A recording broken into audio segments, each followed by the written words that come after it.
Holy shit, brother. Well, that's a nice greeting. The man, the myth, the legend. God. Like, probably, I won't say far and away, but definitely one of the most beloved supervisors during my tenure with the San Diego Sheriff's Department. Well, you're too kind, brother. Dave Jamison. Thank you.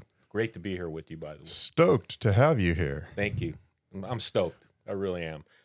Loving it. Well, I know we'll probably talk a lot about it, but your channel, your blog, it's just great that the voice you're putting. And you're right, it's not all cop stuff either, which is cool. I really like that. It's I found out I don't know 10 years ago or so. Like we tend to get so into our culture, right? You get into law enforcement and you know, before you know, all you're doing is working with cops. You're hanging out on the weekend with cops. You're drinking with cops. Your vacations are with cops. And I was probably about 40, and I got into this thing called CrossFit. Oh man! And going to a CrossFit gym to work out, it's a completely different experience than just going to a regular like Globo gym or 24-hour fitness where you're pumping weights. This is much more, it's all class kind of based. And so you're really getting to know a lot of different people. Right. And I really started to value getting to develop friendships with people that were outside of law enforcement. And we really, again, when we're in law enforcement, we kind of get that us versus them mentality sometimes. And so I really started to value the ability to have close relationships with people outside of that. I thought it gave me a much more objective view of life, maybe. Right. I don't know if you felt the same way like I did. I know that, well, I was in the Marine Corps for 20 years. Okay. And then the Sheriff's Department for 20 years. And I became extremely jaded in the aspect, you know, I did a combat tour in Somalia and the things we saw. You were in the Marine Corps, right, brother? All my time was reserve time. It doesn't matter. You still serve. So I was in just as Desert Storm was starting to kick off. I was at a reserve station down there in San Diego, and we were trying to go active duty at the time. I mean, I was 20 years old. I didn't really add like part-time employment. I was like, yeah, I'll sell my car and go over to, you know, Kuwait, no problem. And they didn't want to have anything to do with us, bro. Like the reserves at that time were just really second-class citizens. At least we felt like second-class citizens in the whole scheme of things. In fact, they were bringing guys off of IRR, inactive ready reserve, who had been out for 2 years but were designated as, you know, combat essential or whatever, and sucking those guys back in, and we were having to process them, and they were pissed. Yeah, I could see that. But getting back to what I was telling you, brother, it's like you get really jaded. I don't know if you felt that when you first, you know, when did you retire? Gosh, it's been a while. March of 17. Okay, so I left in 2015. Okay. So, but at that point, like you say, I had no desire to reach out, to associate just with other cops. Yeah. And other deputies that I knew. And yeah. So, yeah. I knew when I left the department, I told myself, I do not ever want to do anything even remotely related to law enforcement again. Like I was just to that point.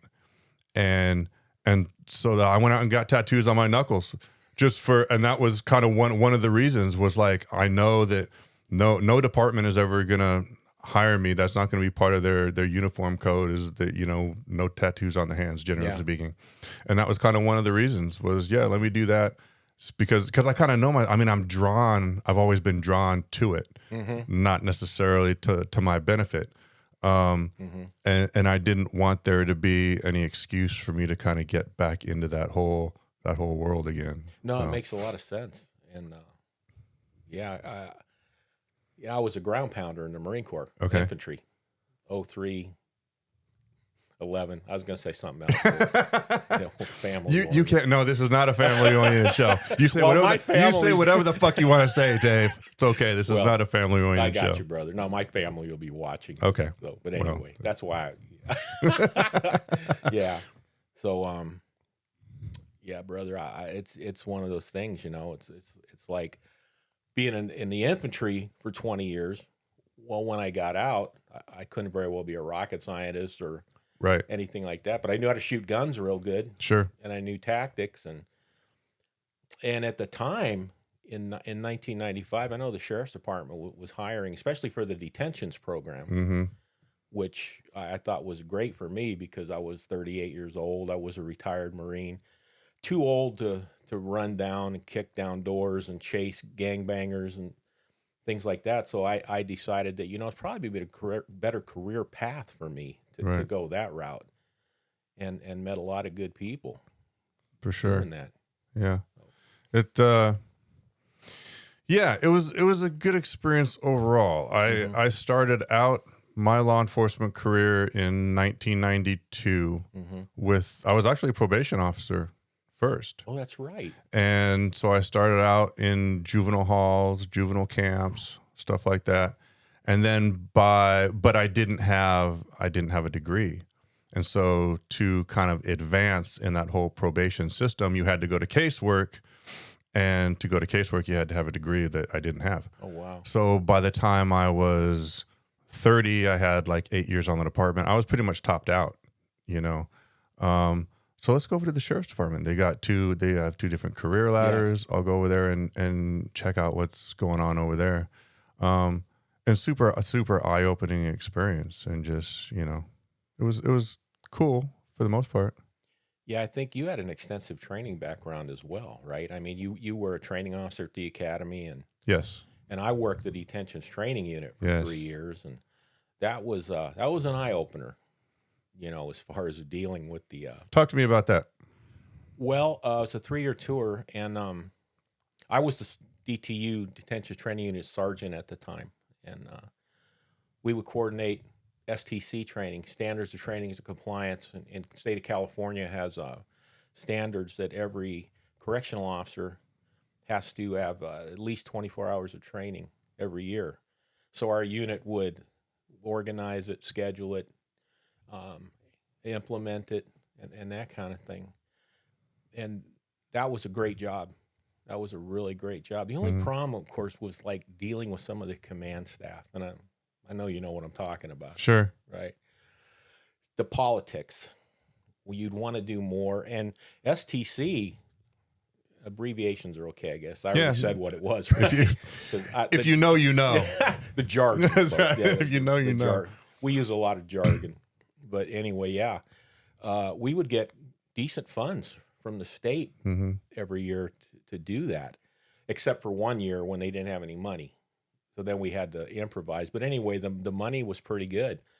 And getting the command staff to spend it, another story. So there were some frustrating issues. We know what needed to be done, especially in the jails, dealing with use of force, riot control, excuse me, and that sort of thing. But to try and implement the programs at times.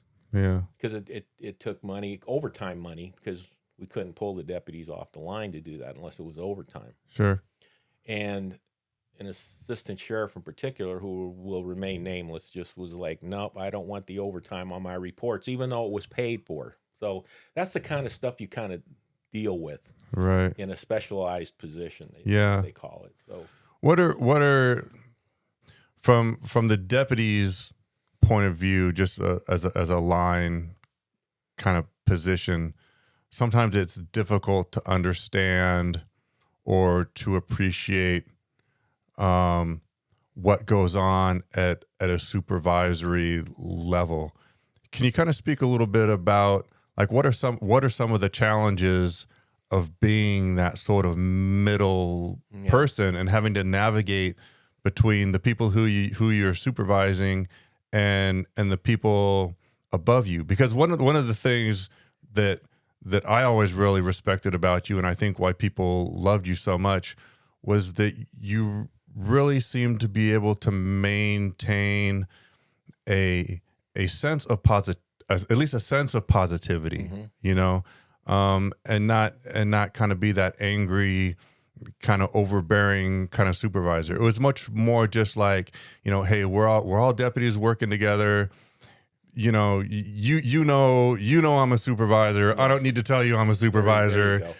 Type thing. Like we all know what's going on here. Let's just get the job done. And I'm super curious as to how you navigate that. Well, I think you brought up a real good point, Sean. Is that number one? They know I'm a sergeant. They know I'm in charge. So I didn't have to be like, I'm in charge. You need to shut up and listen and do what I say. The key is to get people on board, right? And you do that, I believe, with respect. You respect them. They respond to that in a really good manner. And like you say, I didn't have trouble getting people on board with what we needed to get accomplished, because I would treat them more as an equal than, hey, look, I'm here, you're there. Just that never works. I even learned that in my Marine Corps career.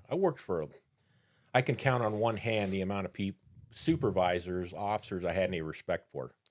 I'm not saying the Marine Corps is a bad organization, but Sure.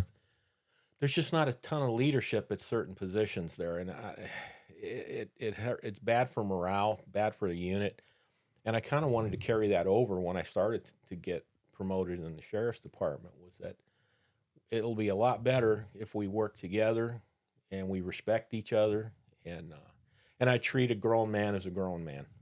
I think that's a lot of the key that I had.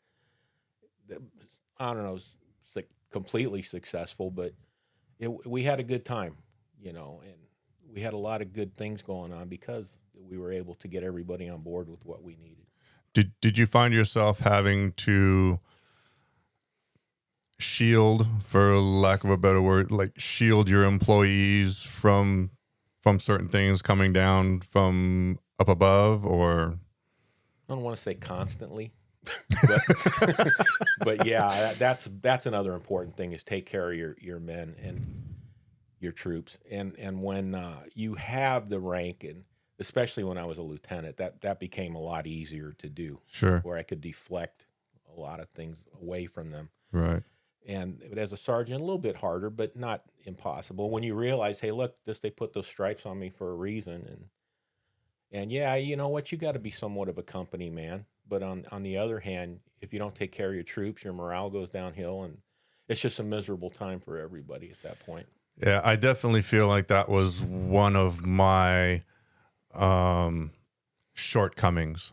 Was that it was always very important to me to have good street credibility with my fellow deputies, and I think for the most part I accomplished that. Yeah. Looking back on my career, I mean, there were definitely some cringeworthy moments. Like I said and did some pretty outlandish shit, to be honest. But for the most part, I think my street credibility with my coworkers was usually pretty good. Where I really fell short was that I didn't give I didn't appreciate that I needed to have good street credibility with the people above me as well. And I don't think I navigated that nearly as well as I could have. And there were definitely professional consequences to that. You know, I never got the opportunity to put on those sergeant stripes. And in a lot of ways that was my own fault, you know. Just not being enough of a company man. Yeah, but I mean, you were very well respected, Sean. I mean, that's why people would go to you, and because that's what the other deputies will do before they'll come to a supervisor. They'll go to somebody who's been around for a while and knows Sure. what they're doing, like you. And it's a tough environment, man. You know, because a lot of supervisors, they're not easy to please, especially in detentions. I remember that quite a bit. And I think that maybe we'll talk about it later, goes down to the training and all that. They just to me was never enough. Yeah. You know? There's this real, there's a very double-edged sword when you work in a civil service position. Like you get on the job, and once you get some tenure in the job, like you're set. It's very secure employment, good benefits, good retirement. There's really you can't just be fired without cause like you can in the private sector. That's true. You know, you show up to work one day, oh, you're ugly, you know, haul ass. Yeah. You know. Yeah. But then the flip side of that is that people who need to go, they can't get rid of, because now there's you're a union worker. There's so much precedent already set. I mean, by the time you get on the job, I mean, there's decades of precedent already set. Hey, how are you gonna fire me for having a DUI when I can give you 50 other names of people who haven't been, and that's just an example, you know, that it's really hard to weed out those folks who probably shouldn't be there. It's very difficult, very difficult. You're right. I mean, some of the internal affairs investigations I used to do, and as a lieutenant, having to, okay, this is what I recommend, right? And sometimes it was days on the beach, right? Or termination. And you think about that, man, I'm going to end somebody's career here. And it can be tough. Yeah. It can be really tough. Yeah. It was always interesting when they tell you, when you're in an investigation, just don't lie. Right. Just don't lie, because that will be death. And that my experience, that absolutely bore true. Like, I saw some people just do some crazy stuff. Yeah. And be completely, did you do this? Yep. Yeah. Sure did. Yeah. And survive that. You know, did they get days? Did they get days on the beach? A week, a pay period, a month? 3 months. 3 months. Yeah. 3 months on the beach. And yeah, those were tough times for those folks. But you know what they had after the end of 3 months? They still had a job. They still had benefits. They were still putting food on the table for their kids. Yeah. And converse of that, I saw people lose their jobs for lying about just the most ridiculous things. I think we get that sense of embarrassment and shame sometimes a little bit, and we don't want people to know about like the dumb stuff that we did, right? So we try and cover it up, and then you end up, you know, losing your job over something stupid. Like, I remember telling people, I will admit to stuff that I did not even do. You know, you come up, did you do this, Denstead? Sure. And go ahead and discipline me, and then at the end of the day, I'll still have a job, and I'll be right back here, because I don't want to get caught in that conundrum of like truthfulness versus not. Well, the interesting thing is a lot of the times the deputies would be covering somebody else who would sing like a canary about them when they went in for their statements. Right. And the guy would lose his job trying to cover somebody that was not, we did it, blah, blah, blah, right? See. Yeah, it doesn't make sense. It's never that first hit in football. It's always that revenge hit after the fact that gets the penalty, right? That's right. Gets the penalty. Wow. Man. But you're right.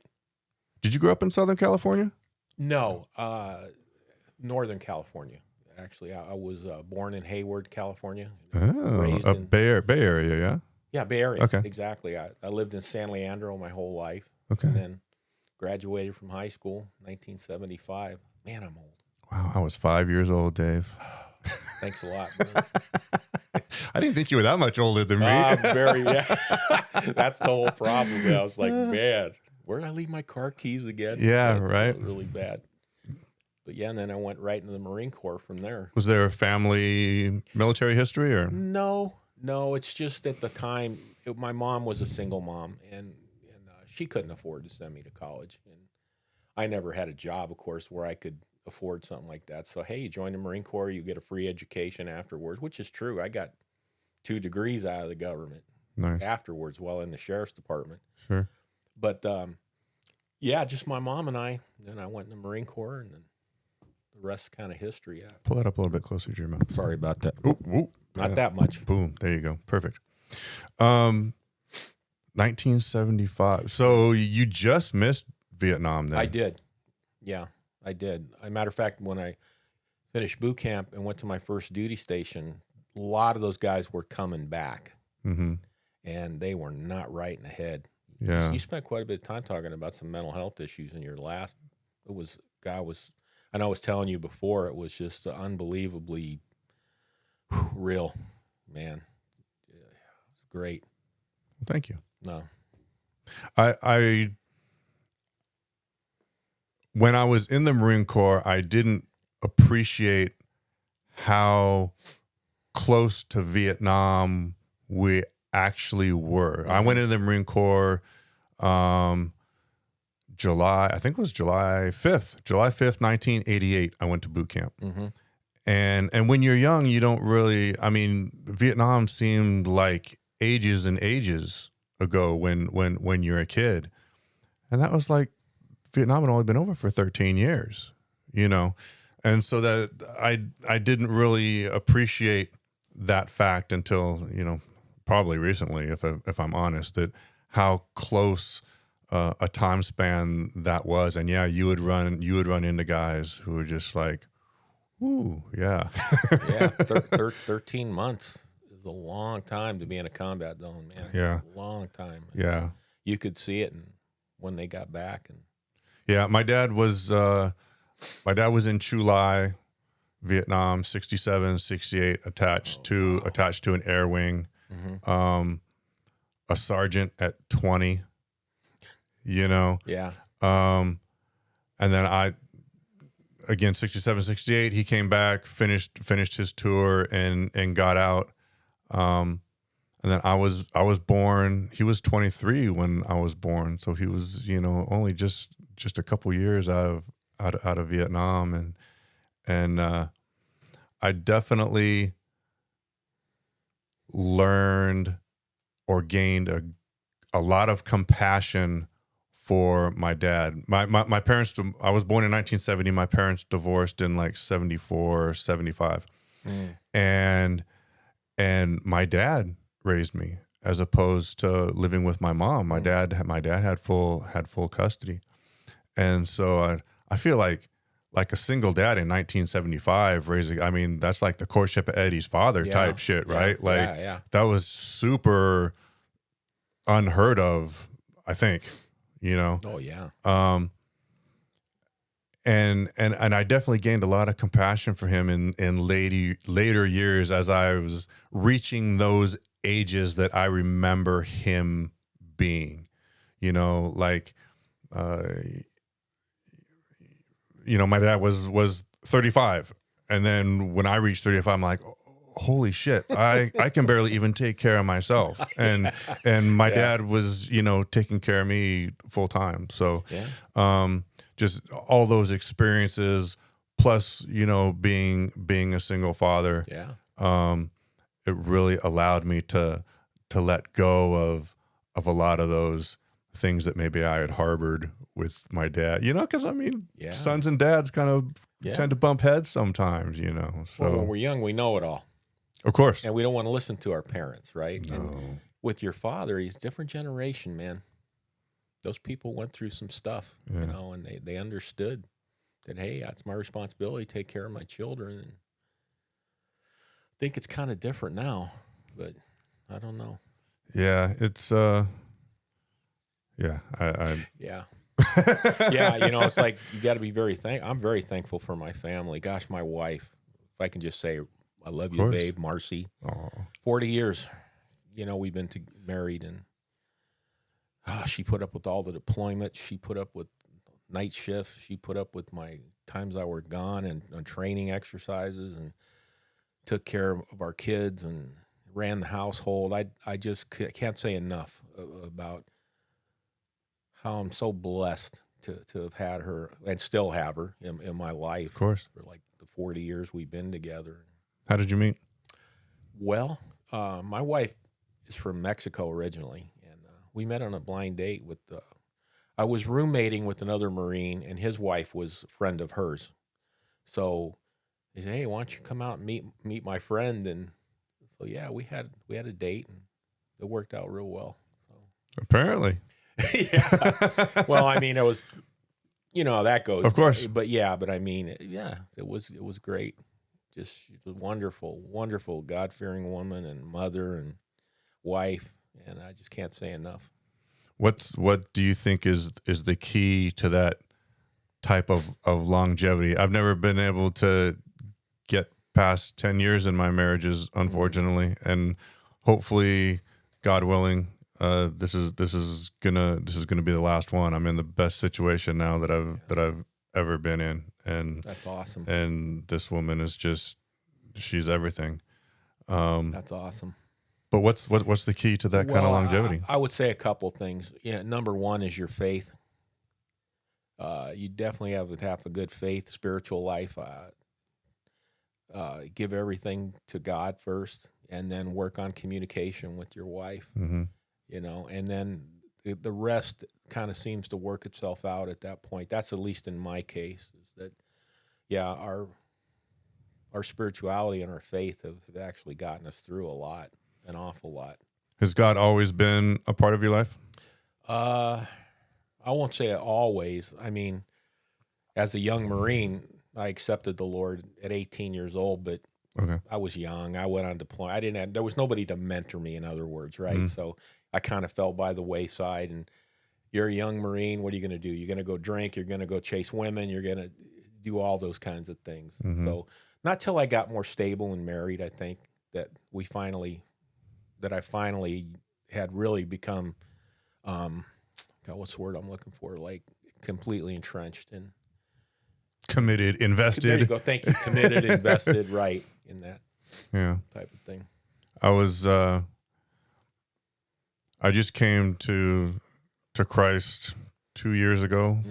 In fact, this month, May is 2 years, and it's been great, man. Yeah. Like, if you had told me 2 years and 6 months ago that, here I was going to be, 2 years from now, baptized Christian, working at my church and going to church on Sundays and reading the Bible and those, I would have told you were fucking crazy. Yeah. And do you remember, was there like a certain point or a certain trigger where you finally decided that this is gonna be my life? God is gonna be here forever, and I'm gonna commit to this and really make it a priority? Or did it just kind of? Well, no, it was actually a couple triggers for me. Number one was I had horrible PTSD issues when I came back because, being shot at, the whole 9 yards of being in combat. I had horrible nightmares. Mm-hmm. And I went to a counseling session, I remember, because I would have the dreams were so bad I would almost not have to hit. I would almost hit my wife. You'd have a dream that you're being attacked and you respond and your wife's right next to you. And sure. So as a matter of fact, for a while I had to put her I had to go sleep in a different room because I was afraid for her safety. Mm-hmm. So I said, I need help, so I better go see a counselor on this. Well, I went to one session, and it was the funniest thing, Sean. When I left and I went out towards my car, it wasn't an audible voice, right? But I heard in my head, "You need me. You need me." Wow. And that's part of my testimony, is that at that point, I really believe that the Lord was telling me, "No, you need me." Not that counseling's a bad thing. God, sure. Please don't. Counseling's wonderful. It really is. It's a great help. It'll help you get through tough times. I'm just saying for me, right, that's what it was. So then I got more involved with church. Then I got more involved with my pastor. Then I got more involved in the Word, and pardon me. That's what seemed to work for me. That was one trigger point. The second point was, do you remember the shooting in the info lobby at the jail? They were around 1997. Yeah. Mm-hmm. Yeah. Yes. Well, myself and at the time, I can't mention names, right? I don't want to. Let's try first name. Can we do first names? Mike. Okay. Okay. Yeah. Mm-hmm. Mike. Yep. So we get the call, and it was weird. A little bit of backstory real quick. This guy came back. He was released from jail the previous day, came back, ran his car into the side of the jail, came around and was confronted by the administrative lieutenant, Ray. Well, he had his gun with him, Ray, the admin lieutenant. A tussle ensued. The crook got his gun, right? Mike at the time had gotten there first. I was coming up around another end because he called for cover now Yeah, in the cover info now. lobby. See? And I remember all I saw was is Mike's Glock up in the air, and rounds were discharging, right? But to me, it was all in slow motion. It's the weirdest thing. Wow. I know a lot of people say that, right? But I experienced it. Yeah. And that's later on, being at DTU, you find out the training I went to that it's, fight or flight type stuff. Mm-hmm. And if you're overwhelming your brain with that kind of stuff, it'll shut down. Mm-hmm. It's a protection thing. And the info lobby was full of people at the time. And then rounds were going off, and this guy got shot, and I just remember being so overwhelmed. And then another time, right after that, that's that calming experience I had that, okay, it's good, because I was completely, I'll be honest, overwhelmed with the situation at the time. So that, yeah, and the way when you see the guy laying on the floor bleeding out, it's like, oh man, this is heavy stuff, right? Yeah. Yeah, he shouldn't have done what he did, and everything was cool, as righteous as far as the shooting went, and all that. But you see another human being laying on the floor, dying in front of you. It's Sure. Yeah, it opened your eyes, man.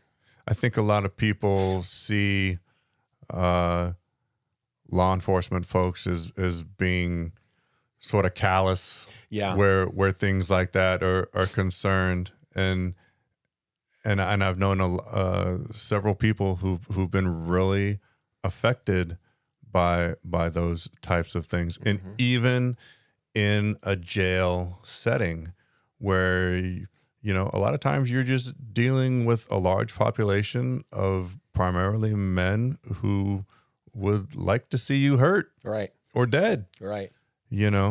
And I've known several deputies who've had real difficulties, whether it's an inmate suicide or a murder in custody or some other sort of death in custody, and then they really take it to the heart. Yeah. That's what we tried to improve on in training at DTU was that, hey, look, you know what? It's proven fact, right? Whenever it hits the fan, you're always going to fall back on your training. Mm-hmm. Always. That's not even a question, right? So we push the idea of very realistic scenario training. I mean, we'd put helmets on, we'd get those rounds that they hurt when you get shot, and the training rounds and all that. And it's like, we had some deputies during a training exercise, I don't know what to do. I give up. And if you're going to do that in training, you're definitely going to do it when it hits the fan. Yeah. So it's like, yeah, training is so important. Gosh, it's so important. It just was hard to get that across sometimes to the command staff, because that's what we needed to do to help the deputies, right? Right. I remember as a lieutenant, as a watch commander on night shift, 3 out of the 5 nights we train. I didn't care, right? It's like, hey, we're going to do cell extractions. We're going to work on less lethal weapons. Mm-hmm. We're going to work on all that stuff because that's the kind of stuff that's going to keep you from getting hurt. Mm-hmm. Because we have a plan. We know what to do. You know the deal, Sure. right? So, and just a lot of other. I'm not tooting my own horn here. I'm really not. But a lot of the other lieutenants and stuff, it's like, I'll sit down. I'll watch movies or something during night shift. And Yeah. no, you got to train. Yeah. We'd do cover call drills. I'd dress up in the red man suit because I didn't want else take a beating but me, and they'd charge in, right? And I'd be on top of the dummy, and people would ramrod you over and Yeah. hit you and put you in holds. But I thought it was just necessary, you know, Mhm. and I wanted to lead by example at that point. Well, man, if the lieutenant's doing it, same thing. Fire drills, I'd get dressed up in turnouts. I'd put the hat on and the survive airs, and Yeah. you know, I would march right along with the team that was responding, because, like, again, if they saw, hey, look, he's willing to do it, he's an old man. It's like, okay, we can do this then. Build that teamwork, man. What was training like when you first came on the department back in 95? Well, I thought it was. You mean like at the academy? Just Or in in I mean, general? was there a lot of training at the facility level, or The only training I remember, Sean, was I know we did one thing of riot control training. It was 2 days Mhm. to cover the STC hours, right? Mhm. So yeah, we did riot control training. Other than that, it was like jail operations A, where you went in and they showed you how to write reports. Oh, and right. Yeah. remember that? Yeah. Or crime scene preservation, and it was some good stuff. Yeah. Because the law enforcement deputies would teach all that stuff, Right. and a lot of them were really good Yeah. with what they taught. It was so there was a time in the early 2000s when they started to phase at one time, like, primarily the supervisors in the jails were law enforcement patrol Correct. supervisors. And then in the early 2000s, maybe late 90s, they were starting to transition that and bringing, kind of making two distinct employment ladders or career ladders, Right. the detention side and the law enforcement side. What was that kind of transition like? I mean, you were right there in the middle of that. You were one of the first detention sergeants, yeah? Well, I don't know if I was one of the first. I can't even remember when I got promoted, but I mean, people like Brett, Dale, they were like the first sergeants, I think. DeVera. They were the one. Bill Nagy, you know, those people. They were like the first set of sergeants, and I can't even remember when they made the first set of lieutenants. It was down the road a little bit. I feel like it was in the early 2000s, I for believe sure. you're right, Sean. You know? Dates escape me now. Yeah, oh, for sure. For sure. Yeah. For sure. It's interesting. Do you have any problems with your memory in your career? Because I find I have a lot of gaps. Like, I'll sit down and talk to folks, and we'll tell stories, and they'll tell stories of situations that I was allegedly at. People will tell stories that they say are about me. Do you remember when you did such and such? Yeah. And I swear I have no recollection of that. Yeah. And I want to tell them, I was like, that wasn't me, fool. Yeah. Yeah. But other people will back up their story. No, that was absolutely you. Yeah. And I don't know. I feel like I'm the only one. No, I think sometimes it just became so mundane for us, day in, day out, that there's certain things like just another day at the beach, man. Yeah. You know, just another day at the office. But how crazy is that critical incidents can become so mundane that you don't remember them? Like I'm wondering if it's a matter of it was mundane and I just don't remember, or if it's just stress build up over time, and that's just like my brain's way of just dealing with bad shit. Yeah, no, I think you hit the nail on the head there. It's like a lot of things we don't want to remember, really. Yeah. Especially if deputies got hurt. That was used to bug me. You know, is it, man, what could I have done? What didn't we do?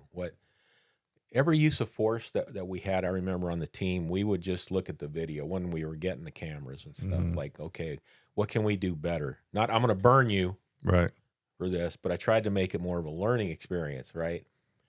And the deputy would come in and we'd sit there and we'd just watch it and say, okay, look, I think if you'd have done this, maybe you could have avoided that type thing.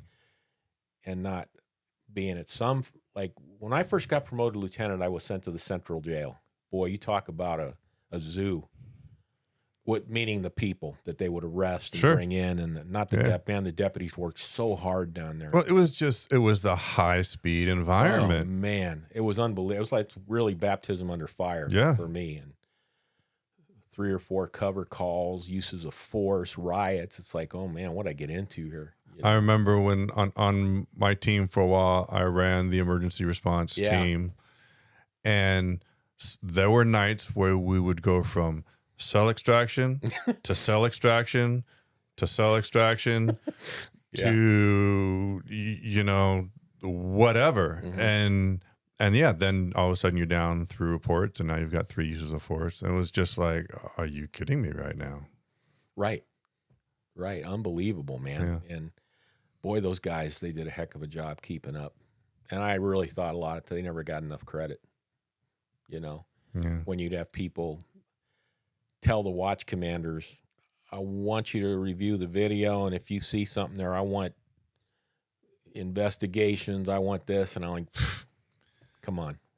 Okay, but I'm not going to do that. Yeah. Make it more of a learning experience. And there was definitely those folks. And my experience was that, or at least from my point of view, the people who were quickest to start an investigation, the people who were quickest to want to try and burn somebody were those people who in their time as deputies were doing some pretty hinky shit. Oh yeah. Like, hey, this is the stuff that I used to do back in my time as a deputy, so I know these deputies must be doing that same type of stuff. Yeah. Stuff that would never even cross my mind. Like, it would never even cross my mind to take off my badge and walk into a cell and beat the crap out of somebody.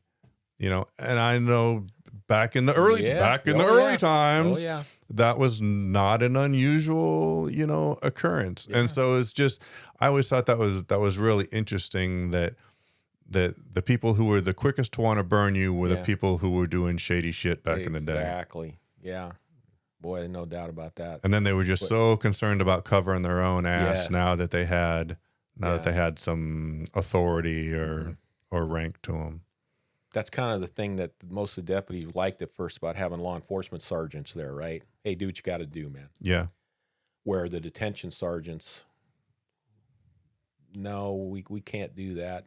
Yeah, my take on that was that the law enforcement supervisors had a much more objective view just overall. Yeah. Like they knew that, I mean, like, we got a lot of crazy stuff going out on the street.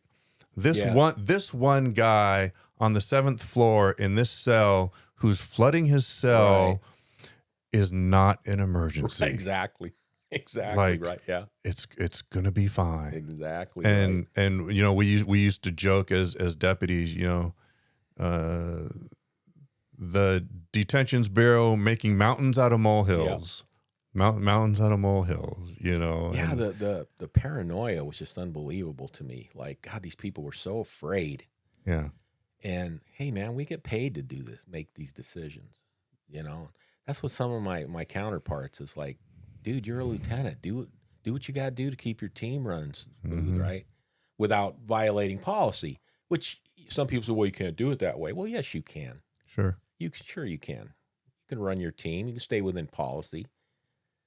But you can still like the training and all that. Gosh, I hearken on training a lot, but man, I know that was a huge downfall in our bureau. Yeah. Especially at the supervisory level.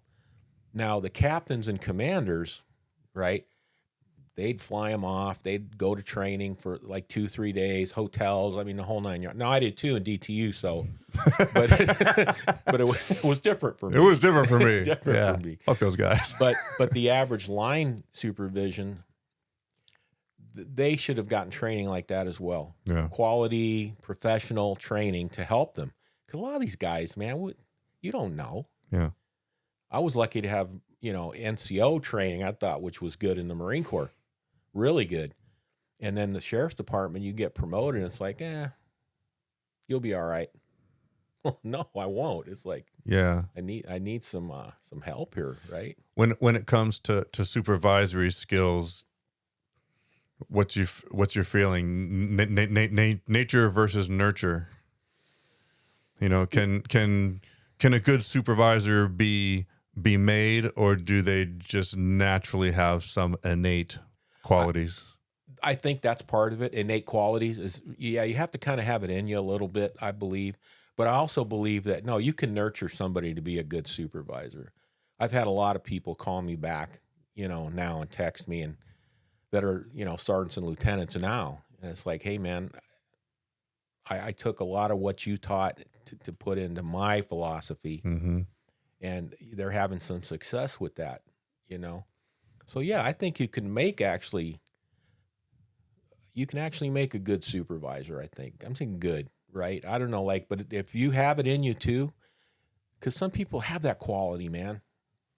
Gino, I'm talking, Gino had that quality and has that quality. He's a lieutenant now. And I'm proud of him, man. There's a lot of guys I'm proud of, that worked under me. It took him some time. It did. He kind of had that same situation going on with me as a deputy, was, speaking truth to power and having a good street credibility, but definitely rubbed some supervisors the wrong way. So it's really nice to start seeing guys and folks like him come around and be successful. I know right around, God, it was late in my career. It was probably right around 2010. I sat down and I started taking a look at my career, and where I was like, it's like, hey man, you've only got a few more years left. Like you're 40, in your early 40s. I'm planning to retire at 50. Like if you really want to be able to put on those stripes, you need to figure this out. And what you've been doing for the last 10 years has not worked for you. So maybe you need to try and do something a little bit different. And so I made the conscious decision. I sat down with a couple of supervisors I respected, Rob, Edna, and said, what is it? Like, what am I doing wrong? Yeah. And so Edna told me, she goes, Sean, you're an excellent deputy. She goes, sometimes you're just too much Sean. She goes, just dial it back. Just dial it back. And so I kind of took that to heart and just stop taking yourself too seriously. Almost stop taking the job so seriously. Like that's another thing I think about, is that deputies who have the reputation of just being just angry and aggro and pissed off at the system, and are just always going head to head with supervisors over every little thing. In my experience, those are the deputies who care the most about the job. Yeah. They came into the department with a high set of ideals. This is the way the job should be. This is the right thing to do. This is the right way to do it. And then when the reality of the situation proves to them that that's not always the case, and they start seeing things that they perceive as being injustice, either to themselves or to their fellow coworkers, they start to get angry, and they start to push back on that. And they want to start, the more that they see things that they perceive as wrong, or not even necessarily wrong, but just not right. Right. They start to dig in their heels more and more, and then you get this reputation of you're disgruntled and you're a problem employee. And what surprised me is just how much spot on you are about that, because again, when I got promoted, they asked me to sit on a promotion panel, right? Now that was an eye opener. Now, just as an example, you get all the sergeants' records, or I'm sorry, deputies who are eligible for sergeant. So you start going through them. One example, like, I'm not going to give the name, but it's like, this deputy checked every box. Tactically proficient, professional, the whole 9 yards, right? So then their names come up and we all start talking about them. Yeah, but do you know what she did off duty? Yeah, but do you know who she talked to this way? Yeah, but do you know? Had nothing to do with job performance. Absolutely nothing. Personality. And man, that blew me away. I mean, I hadn't experienced that. Like, hey, they check all the blocks here. Right. Why aren't we even? No, but then you get allies in the room and you start voting, and it's like didn't have a chance because of a personality issue. And like you were saying, right? At times, Sean, you may have been perceived as you know, an idiot, back talker, but man, you were a damn good deputy. And but getting promoted was another thing because there's this reputation. You're a hothead. You're crazy. You're goofy. You're a jerk. You're this. And that's what they base a lot of that on, man. Yeah. It's a tough call. Yeah. And like people tend to promote like people, right? Like we all tend to promote the people who are like us, you know. So if you get a kind of some pencil pusher folks or guys who are more admin minded or, you know, whatever, then they tend to kind of promote their own. And when you get a cycle of knuckle draggers in there, for lack of a better word, then you start kind of getting some more of those type of folks. That's true, except in my case. Yeah, well, yeah, you're both, but you straddle that line between. Yeah, I was actually surprised to be honest with you, when I got the call. Like, you're going to promote you to. Wow, honestly, I'm not kidding. Because a lot of this upper level supervision, they didn't like the fact that I tried to take care of the troops so much. You got to be more of a company man, right? Well, I am who I am. Did you make sergeant your first time out? Yes. How long had you had on the department? Because you were a sergeant by the time I came on in 2000. Yeah, so you had like 5 or 6 years at that point. 7 years. 7? Yeah, it took me 7 years, which is not bad.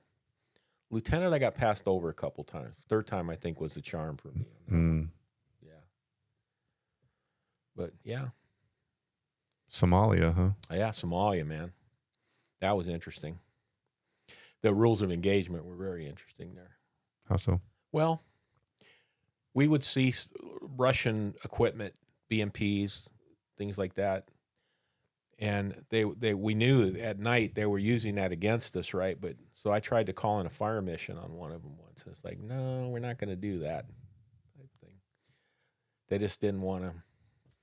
The deal was, unless you really thought you were going to, you know, get killed, right, you didn't fire back. Was that more of a peacekeeping type mission as opposed to a real open kind of warfare, right? Yeah, scenario? That was it. We're there to assist. We're there to you know. Provide. Was that during the Black Hawk Down era? Or it's funny you mentioned that. We got there before that. Okay. The Marine Corps did. Okay. And, our mission was take the embassy back, whatever was left of it, because there wasn't anything. I mean, God, I've never seen a building stripped so much in my life.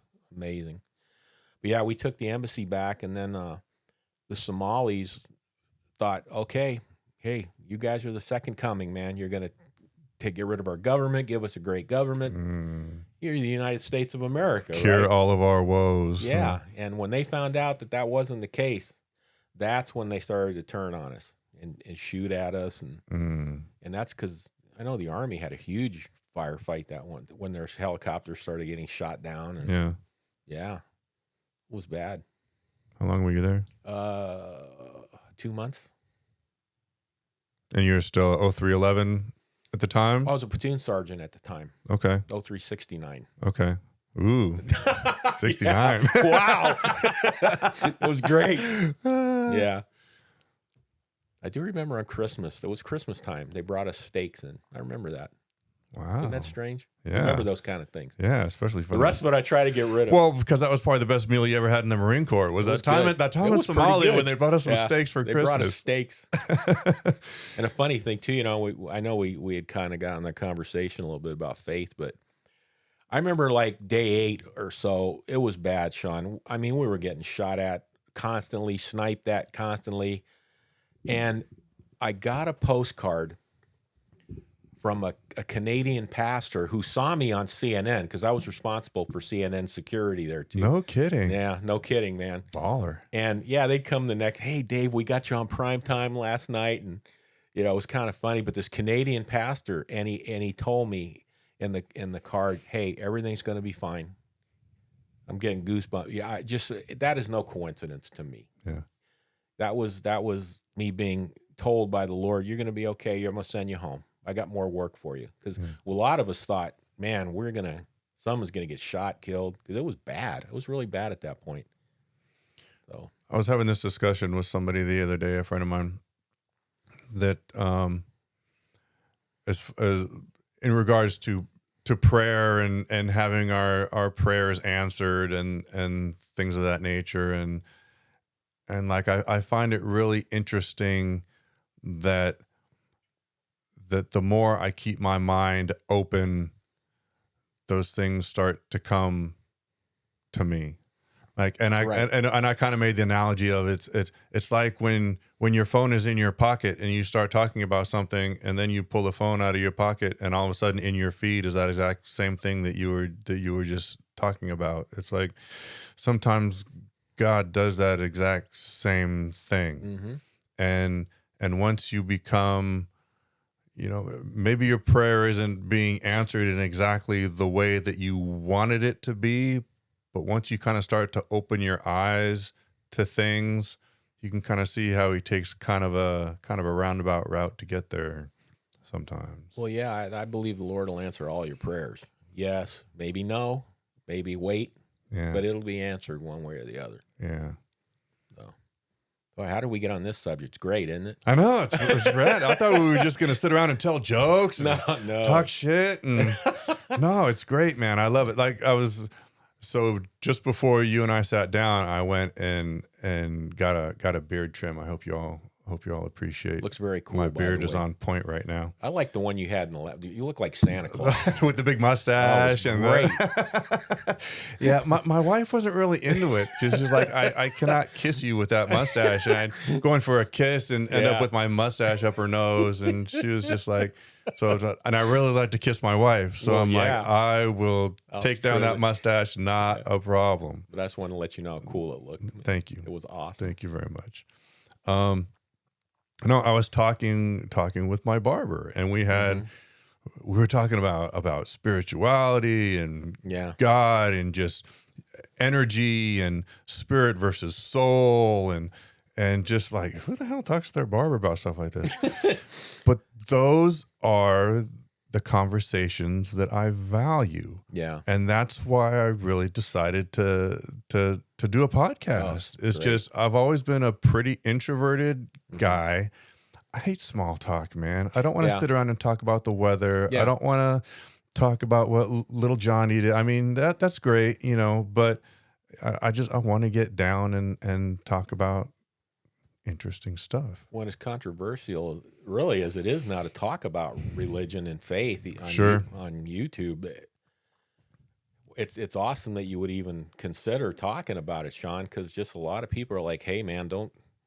You know, and there is that part, if I'm honest, there is that part of me that's like, you know, I wonder how many people I'm turning off by having this discussion. There's going to be a lot of people out there who think I'm a hypocrite for the way I led my life and my ideas and stuff for a lot of years. Those may be valid opinions. But when I was sitting down, I spent a lot of time thinking about what my purpose was going to be with this podcast. And right up at the top of the list was just to be true to myself and not worry about giving people content that I thought they wanted. I'm going to do the content for myself. I'm going to talk to people that I want to talk to. I'm going to have the conversations that I want to have. I also want to leave a legacy for my kid. Like I was there's another podcast that I follow, and he has his dad on occasionally. Mm-hmm. And he's just like, I want to be able to look back at these podcasts when my dad isn't here Mm-hmm. and remember what he was like, maybe be able to extrapolate some sort of advice that he would give me if he were still here based on these conversations. Mm-hmm.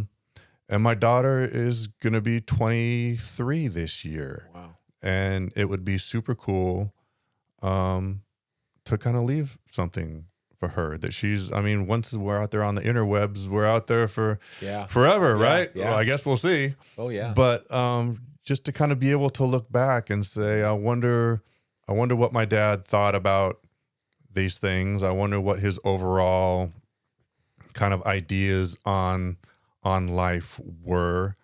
Oh yeah, my dad wasn't perfect, for sure. Yeah.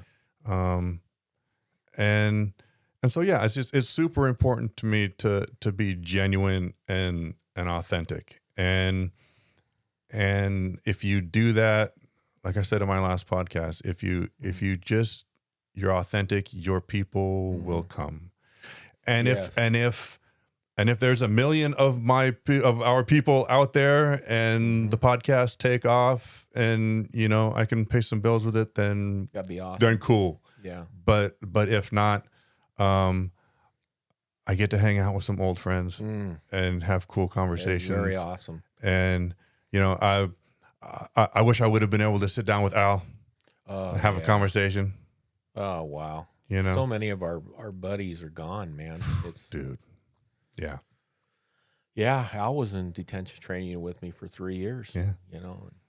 Just a wonderful man. Yeah. And gone too soon.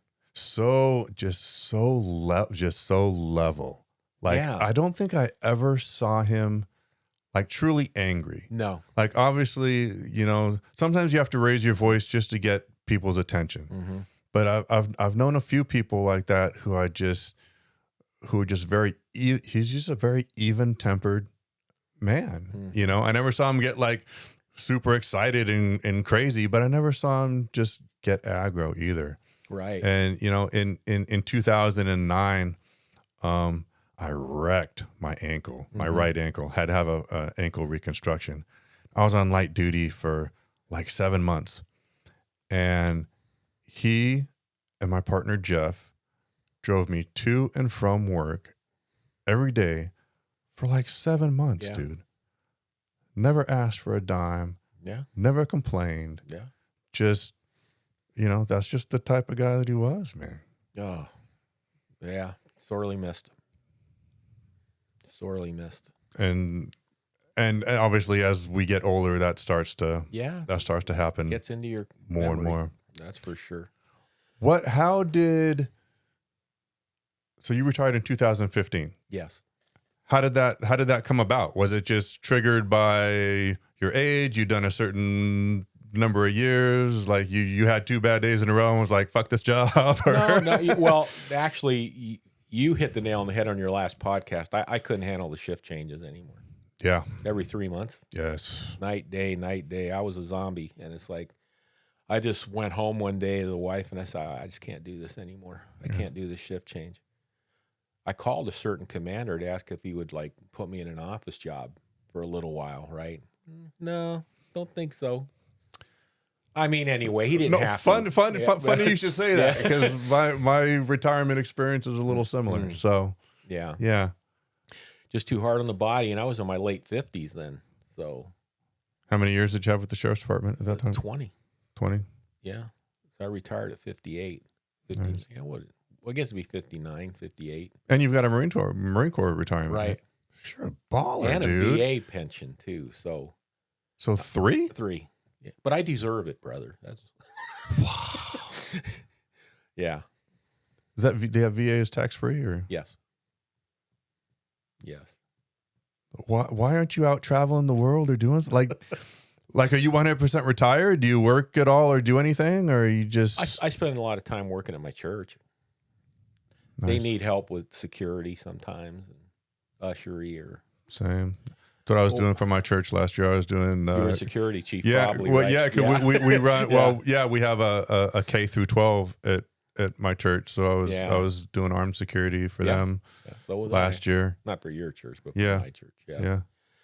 Well, when they find out, you were a cop, it's like, hey, man, we really do need somebody to run security here.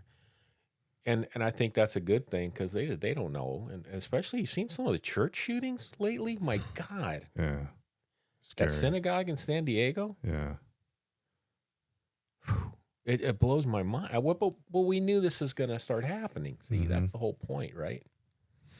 Yeah. Really bad. But yeah, brother, Al, we've lost a lot of good people, man. It's hard sometimes when you think about it. But it's such a stressful environment, Sure. I thought, at least like you say, with the shift change, you have one out and 12 and a half hours, sometimes 18 if you have to work mandatory overtime. Or I talk to people who are working now about this mandatory overtime. And I mean, it's not just like a pay period. They're having to work like 2, 3, 4 days of overtime in a pay period. Like how, and then if you refuse, I'm told that it's an IA-able offense. Like, and so then you get disciplined. Like, I'm really surprised, and if I'm wrong, somebody contact me and let me know, but like, has nobody sued over that? Like, is nothing even in the works? Like, where's the something's got to give. Well, if you're on any of the retired sheriff or, other that Facebook pages, I like to follow those, right? I have never seen such an adversarial relationship between the DSA and the line staff now. It's really worse than I've ever seen. Name calling, they don't do anything for us. And I mean, they don't really have the power, though. It's like everybody's mad about negotiations. We want more money. Well, sure you do. I get it. Yeah. But at the same time, man, the DSA is trying to deal with the county, and I've seen the county play hardball and stuff like that before. Yeah. But now, it's like, it's amazing what's transpired. It's full circle. Let's defund the police. Right. When that stuff in Minnesota happened, let's defund the police. No, we don't need cops on the street. Let's just give it a security detail. Or something. Right. Remember all this? Yeah. Like, I was just sitting if you there want thinking, to see a real shit sandwich, hand all that stuff over to some security officers and see what happens. You sit and watch. I don't even watch the news anymore. But when I used to, it's like, are you people out of your minds? Yeah. I mean, that's completely apolitical, right? With law enforcement, you got to have it. But now, right, with all that's going on, well, we need cops back now. Sure. And let's and not that people didn't have legitimate complaints, but everything, comes right back to training again. Like, oh, please, absolutely. Most department. I mean, I can't speak to most departments. I mean, our department, you got 24 hours, a year, at least in our bureau, maybe. Right. We would qualify once a year, usually with our guns. Right. So that's, less than 50 rounds a year. If you want to do any extra training, you're having to pay for that on your own. And so, I mean, I definitely straddle the fence on that. Like, sure, should peace officers keep themselves in shape? Should they should they go to the gym? Should they train jujitsu? Should they do firearms training off the job?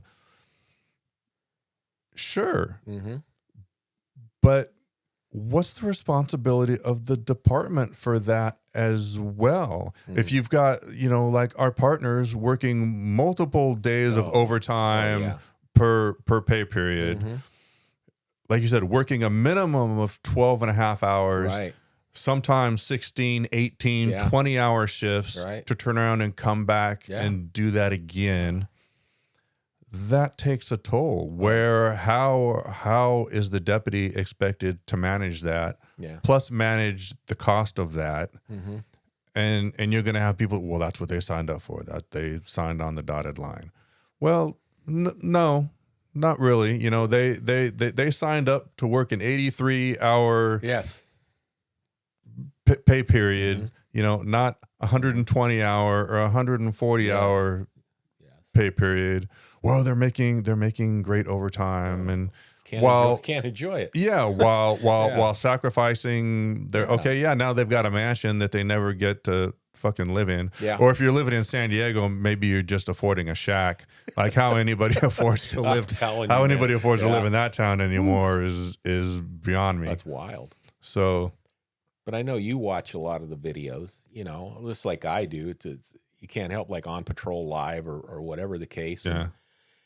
And you see, like, well, especially, I can't remember, Tennessee, was it, where the 4 officers beat that guy to death?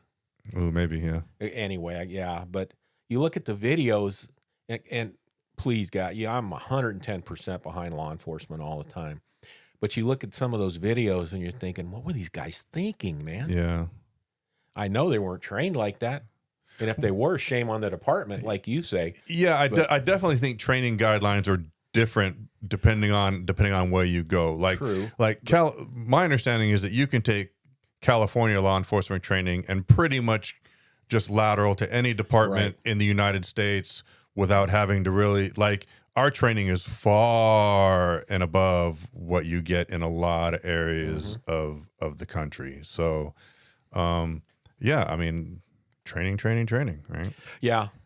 But again, I think like a lot of times now, the people, and I'm not saying the hiring standards are bad, but I think it's the way they're trained, Sean. It's like, don't be too aggressive. You know, we got to de-escalate. Yeah. Well, there comes a time where that's not going to work anymore. Yeah. You and I have both been there. But they'd rather, I think, you take a beating than use a different type of whatever it takes for you to subdue a person and then take them into custody. Mm-hmm. Some of these fights and stuff I've seen where these deputies get their butts kicked. It's like, oh man, please. Yeah, you can only talk so much. Yeah, and you know, and again in the officer's defense, if you're getting 4 hours of defensive tactics a year, 4 hours a year, if that. Yeah. Like, what do you expect? Well, they should be taking jiu-jitsu classes on their own.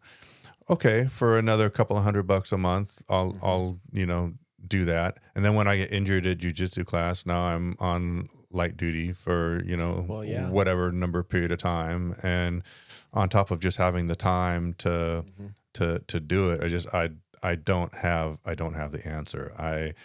I'm definitely glad that it's not my problem anymore. Oh, please. Yeah. You do. I feel for them. You know, it's like, but we're not out there anymore, but we made it. It's like, man, they just have a bad deal all the way around now, I think, you know. I mean, you're not only fighting the criminals, you're fighting sometimes your own department. You're fighting a justice system that they're letting murderers out without bail and stuff now. Yeah. It's like they don't have a chance out there, man. Yeah. They don't have a chance. Yeah. But a lot of good people out there, and God bless them. God bless them, man. 100%. Amen. So retirement's good. Very good. Yes. Nice. How about you? Like it, right? Don't you like retirement?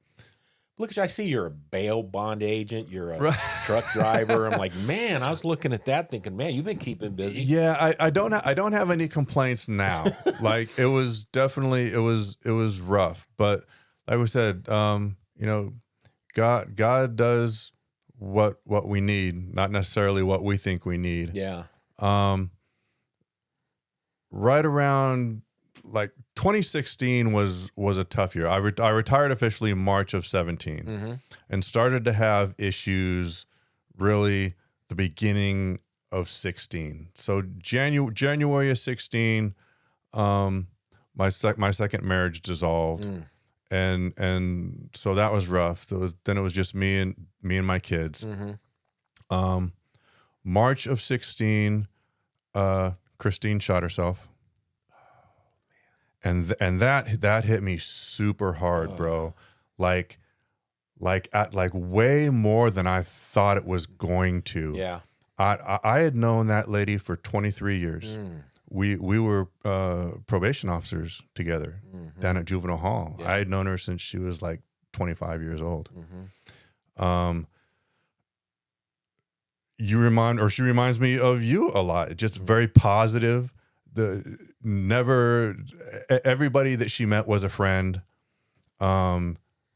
Super friendly and outgoing. And for her to do that to herself really made me question, like, what fucking chance do I have in this world? My grumpy aggro ass, if this just beautiful person over here can, in just an emotional moment, take her own life, like, what chance do I have? So that smacked me. And then toward the end of 17, my sister, who's 10 years younger than me, lives up in Seattle, and my mom also lived up in Seattle. And so my sister called me and she said, "Hey, why don't you come up for Christmas?" And I was like, "Yeah, that'd be a nice idea." But again, I was just out of my second marriage. I'd been given a third of my paycheck to my first ex-wife for, like 15 years. Like I couldn't afford to do it. Right. I said, "Hey, you know what? I would really love to, but Christmas is coming up with the kids." I said, I can't afford to do it. It's not a time thing. I just can't afford to do it. Yeah. And she's like, "I'll buy you a ticket." Wow. And my sister's 10 years younger than me. So I was like, I don't know, 46 at the time. She's 36. And for what, I'm just like, I'm not going to let my baby sister buy me a fucking ticket, man. It's just like, it just rubbed me wrong. And so I took like a week, and it kept in the back of my head, was just like she's doing this for a reason. Like, it was the first time she'd ever done anything like that. And my mom had some medical problems for about 10 years up to that point. And I was like, I wonder if she's trying to tell me something. So I contacted her. I said, "Okay, send me a ticket. I'll come up." So went up for Christmas. Took my mom to a doctor's appointment, where the doctor told her that she had leukemia. Oh, man. Wasn't expecting that at all, bro. Like, I thought we were just going to a fucking doctor's appointment. Yeah. And he comes in and he said, I'm sorry to tell you that you have leukemia. Wow. And it was from chemotherapy that she had from some other stuff. So apparently, when you put poison into your bloodstream, sometimes it can jack with your blood cells, and so it was leukemia brought on by chemotherapy, and so that was awesome. So I came home at the end of that week. My mom ended up in the hospital while I was there. So I came back to San Diego. Mom was in the hospital. So this is, now we're into like January of 17. And my mom's just like, "You know what? I'm really getting tired of all this treatment." She was 68. She's like, "I've been dealing with this for 10 years. I'm tired of it." Yeah. And so I came back to work, and I was like, my plan was to go on family medical leave. So for 3 months, I was going to take family medical leave. I'll go up and take care of my mom. But the timing was kind of weird. Like, I didn't know exactly what her condition was. So I was afraid that I would take 3 months off, go up there, and this is going to sound really shitty, but that she wasn't going to pass away in that 3 months. Yeah. And then I was going to have to leave her and come back to work. Yeah. Right. And in the back of my mind, I'm thinking, well, maybe I'll just retire and take care of her or whatever. The converse of that was that, I don't get up there soon enough. I stay at work, and then she passes before I have time to go be with her. Yeah. And so fortunately I was working at the academy at the time. Our schedule was pretty flexible. Mm-hmm. And I walked out to my car one day, God intervening, and my lieutenant at the time, George, if you're out there, shout out. Thank you, brother. I started explaining the situation to him. I said, hey, I don't know, do I go, do I stay, kind of thing. Yeah. And he starts telling me about a similar situation that he'd had with his dad, and that George had just made detective. He was going through his detective training. He didn't feel he could take the time off and mess up that whole situation. Mm-hmm. His dad was back in New York, and to make a long story short, his dad passed away, and he wasn't able to get back there for him. And he said that was just like one of his biggest regrets. Yeah. And he's kind of getting emotional as he's telling me the story. And he goes, Sean, go be with your mom. Yeah. And I was a Marine. That sounded like an order to me, sir. Yeah. So, yep. aye. Mm-hmm. So I called my sister and said, hey, start setting up some flights, this and that. So I was supposed to. This was a Friday. I was gonna fly up and see my mom the following Thursday. On Monday, I get a text from my mom. Hey, I'm done here at the hospital. I'm gonna go home tomorrow. I'm done. I'll see you Thursday. Okay, cool. And our plan was that, I was going to go up there and stay with her, and I would take her to her doctor's appointments, and, we would just kind of see where things stood. At this point, she was getting blood transfusions pretty regularly because of her leukemia. Mm-hmm. And again, something in the back of my mind, God saying, hey, you might want to follow up on this. Yeah. So I text her back. I go, so we're going to go see the doctor, Friday morning, right? And she goes, no. She goes, I've stopped all treatment. She goes, I'm tired. I'm done. Yeah, man. And at this point, I'm like, holy shit. Like at this point, I mean, it's leukemia, right? So I'm like, at this point, she's officially dying.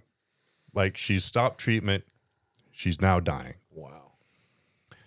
And so I get off the phone and I go into my daughter's room, and I just completely just lose my I lose my shit, man. My youngest daughter's room, she's 16 at the time. Mm-hmm. And I'm sitting on the floor just sobbing, dude, just ugly crying. And she's just solid, bro. 16 years old, just holding me, How dude. about that? Just solid. Yeah. And so, kind of work my way through that. Yeah. Go back downstairs where my oldest daughter is at. Round 2. Just break down. Tears, ugly crying. 18-year-old solid, bro. Just hugging me again. Those kids are just incredible. So to finish up with that, call my sister and kind of make sure we're on the same page. I'm like, hey, so mom says she's done with treatment. Like, in my opinion, that means like she's dying. Yeah. And she's like, I agree. Yeah. I go, cancel that Thursday flight. I go, get me on the next fucking plane. Yeah. So within 30 minutes, I was packed. Yeah. Kids drove me up to Ontario Airport. Yeah. I'm on the plane up to see my mom. Spend that whole next week with her at her house. It's just me and my mom spending the whole week together. That Friday night, she passes. It's just me and her. I'm holding her hand as she takes her last breath. Yeah. Yeah. I kind of put my hand on her chest and feel that last heartbeat, man. Right. And just like, holy shit. Yeah. Like if I had waited until Thursday, I wouldn't have had this time. Right. Right.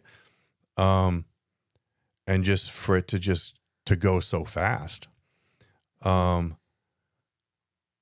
hands down, one of the most profound, fulfilling experiences I've had being with a loved one as they transition. Wow.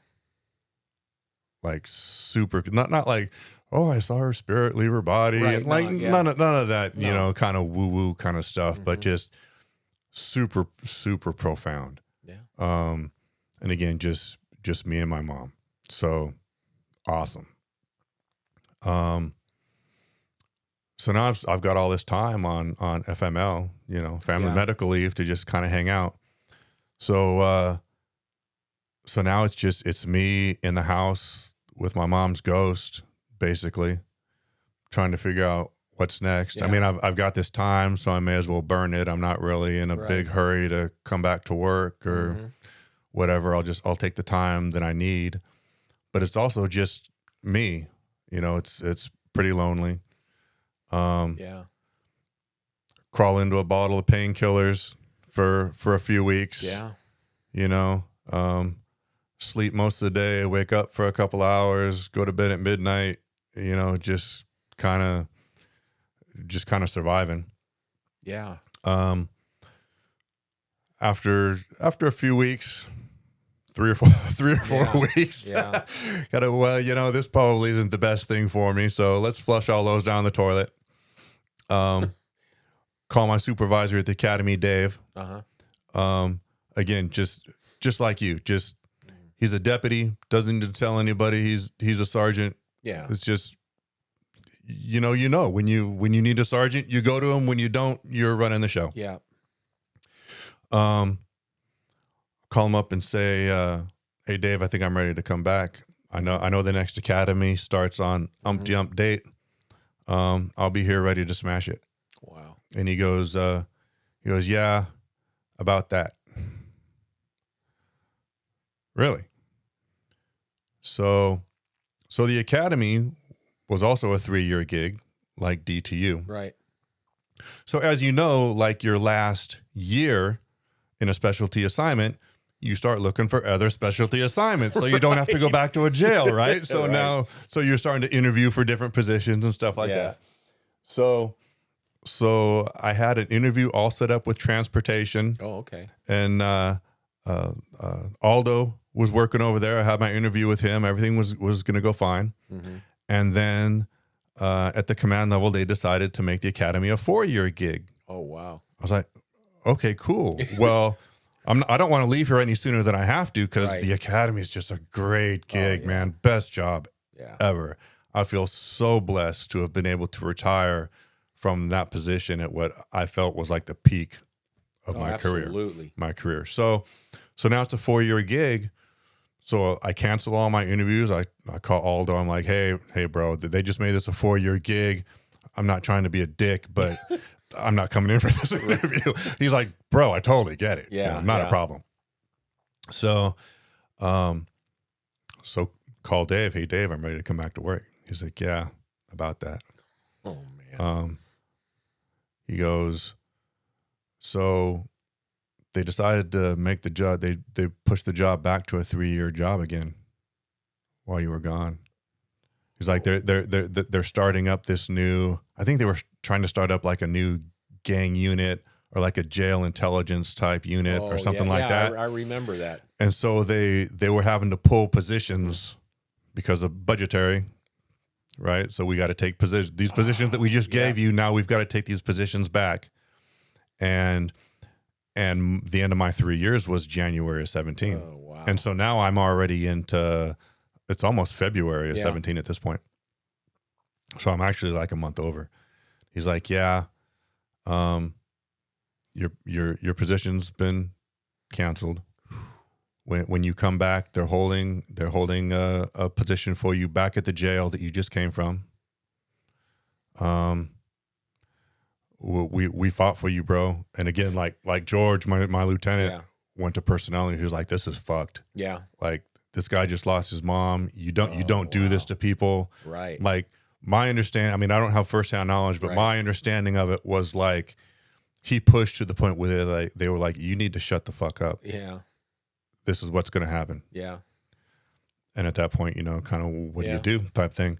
So, so then I was freaking out, man. I was like, I'm going back to this facility I just came from. Mm-hmm. So I called personnel and talked to the personnel sergeant and was like, hey, I understand this isn't like a personal thing. It feels super personal, but I understand that it's not. Right. I go, I've just lost my mom. I'm in a bad frame of mind. Mm-hmm. I'm like, could you maybe put me in a court position where I'm not having a lot of like inmate contact? Could you send me to this other jail that I've never been to before? Because I am still trying to get promoted. So I'm still trying to, check those boxes. Mm-hmm. And, and they make allowances for people all the time. Yeah. I understand my name's not on the court list. I understand my name's not on any transfer lists, but they make accommodations for people all the time. And the answer that I got was not for you. Wow. We got a position for you back in the North County. Okay. Copy that. So hung off the phone. Mm-hmm. At that point, my dad and my uncle had been retired and traveling the world for like 8 years at that point, like on very minimal like funds. And so my plan had been like when I retired in June of 50/50 was I'm going to travel with my dad. And my mom had left me a little bit of money after she passed. Mm-hmm. And so I scheduled a meeting with her financial advisor that she'd had for like 25 years, Mm-hmm. who had just gotten back from the Philippines. Oh, wow.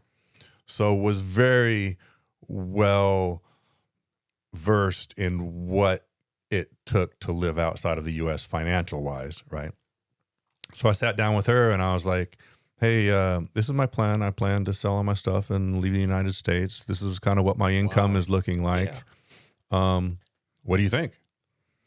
And she goes, it sounds doable. I said, all right. So like on a Friday, she said, let me take a look at some stuff. So on a Friday, I called her back. I said, hey, where are we at on this whole thing? Because I need to get back to personnel and let them know like what's going on. Yeah, what you're going to do. And she goes, give me the weekend, and I'll let you know on Monday. And so Monday morning comes like first thing, and I call her, hey Evelyn, what's up? She's like, I looked at the numbers. She goes, I think you're good. I go, are you sure? I go, because when I'm going to hang up with you, and I'm going to call personnel right now. Yeah. And I'm going to tell them to go fuck themselves. Yeah. And God. and she goes, yeah. She goes, no, you're good. Wow. So that's exactly what I did. Hung up the phone, Mm-hmm. picked it up, called personnel. Hey, Cece, yeah, that job that you're holding for me, I'm going to go ahead and retire. Yeah. Effective, bloop. Like immediately. Yeah. So essentially, I came home. I burned all of my FML. I burned all my sick leave. I burned all my vacation, and my retirement party was April Fool's Day of 2017. Wow. Yeah, and that was all she wrote.